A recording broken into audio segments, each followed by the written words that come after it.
Danny Segura for MMA Junkie here in South Florida next to 2019 PFL champ Kayla Harrison, who's in the final now of the 2021 season against Taylor Guardao. First of all, does this just seem like a routine now for you, or is there still some kind of novelty, given the fact that, you're pretty experienced here in PFL? I'm the old lady. Is that what you're trying to say? Nah, not the old lady, the seasoned. No, this feels good. This is my home now. This is, I my goal was always to get enough experience to feel comfortable, to feel like this was, my job, and now I do. I feel like I'm an MMA fighter. I'm not a judo player trying to play pretend. I'm a fighter. At what point did that kick in, where you're like, I'm no newbie anymore? I'm a fighter. This is what I do. Mm, Mike Brown always says, "Oh, once you've had 5 fights, you're a veteran of the sport." But I didn't feel like that after 5 fights. I would say maybe after 10. Like after 10 fights, I was like, "Okay, 10 fights. I got this." Now we're 4 weeks away from the event. How are you feeling physically? At what point of your training camp are you in right now? Yeah, I felt great. Training's been going good. I'm healthy. Been pushing the envelope, just trying to get ready for 5 rounds. It's always different to pace and preparing for everything, but feeling really good, confident, relaxed, and just excited to go out there and showcase my skills. And I don't know what the odds are, but I'm sure you're going to be a big favorite entering this bout against Taylor. Do you enjoy that because it sort of validates how dominant you are in the sport, or do you kind of like having questions going into a bout? I just don't really care. It's outside noise. Everyone's tough until you beat them. I have a job to do. I have to go out there. I have to instill my will. I have to be the best version of Kayla Harrison on that night. And if I do that, I'll be successful. So what the odd makers say, what the fans say, what people say, it doesn't really matter because Taylor's going to come out there and try to kill me. So I've got to be ready. Yeah, no doubt. And big news here at the press conference. They announced the addition of Julia Budd, former Bellator champion. Your reaction to that signing? That's great for the PFL. I think it's awesome. They're continuing to build their women's division. And, she's obviously a Bellator champion, former champion. And I think it's a great signing. And most of the time when I've talked to you, and even just other media, right, they mentioned Amanda Nunes, Chris Cyborg. Was Julia Budd ever on your radar?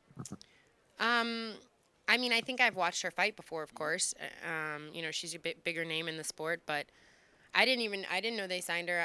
I'm not privy to these conversations, so like I've said it many times, I'll fight whoever's in front of me. I don't really care. Yeah, certainly. And I know I've asked you this a bunch. You're going to get more questions about it, but your contract is coming to an end here after this fight. Have you thought about your future past October 27th? Mm, the goal is to be PFL, 2-time PFL champion, but I don't know. Have you thought about my future? Where do you think I should Yeah, go? all the time. Yeah, what do you think? Well, it's up to you, right? What? Okay, let me ask you this, and then I'll help you out.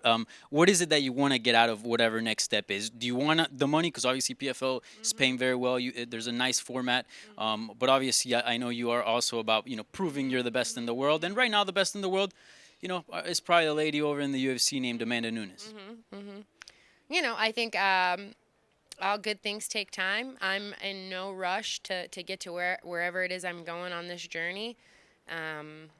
Money's, when you have 2 kids, money always helps make the world go around, makes life a little bit easier. But I don't know.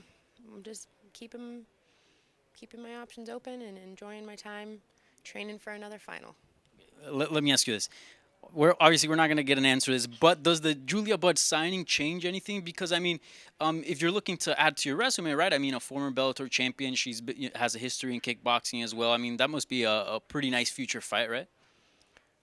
They've done this a lot of times with fighters, Sarah Kaufman, Pacheco, blah, blah, blah, blah, blah, blah, blah. They build people, they build people, they build people. Somehow everyone always lets them down but me. I'm Old Faithful. I'm honest and true.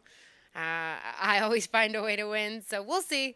I think it's an exciting fight. I look forward to competing against her one day if the stars align. And if not, I wish her the best of luck in her PFL career. Certainly. And Ariel Hawani stole one of my questions at the presser, but we saw a photo that Mike Brown posted of you and Amanda training together.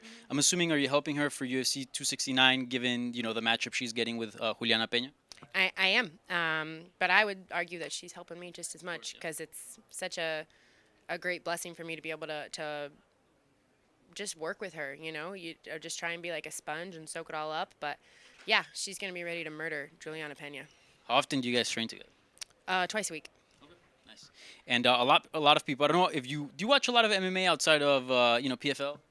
I mean, I have 2 kids. I'm usually asleep by like 8 p.m. So I try to catch the highlights. I mean, Mike and Dan and everyone is always texting me and like, did you watch this? And I'm like, I have to watch just so I have something to talk about with them because that's all they think about is MMA 24/7. But yeah, I watch. Well, Valentina Shevchenko, at 125. That was pretty late. Okay, I missed that one, so don't ask me about it. Just know it was a huge dominant win, and a lot of people are saying, Amanda Nunes has to fight Shevchenko right now and do the trilogy. Obviously Nunes does have 2 wins over her, but a little bit controversial. What do you think about that potential matchup? Do you think Amanda should fight her? I mean, I think Amanda has nothing to prove to anyone. If she wants to fight her, she certainly can if they offer the right amount of money and she's like, yeah, let's do it.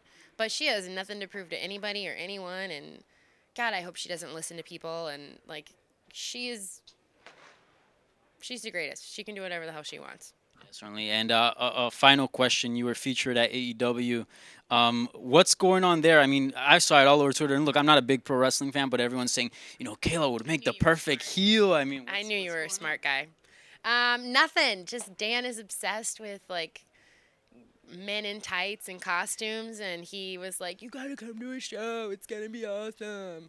So I finally was, my mom is in town. I always say no. I'm like, I got the kids, I can't do it. No. My mom was in town. He was like, please come with me, please, it's gonna be awesome.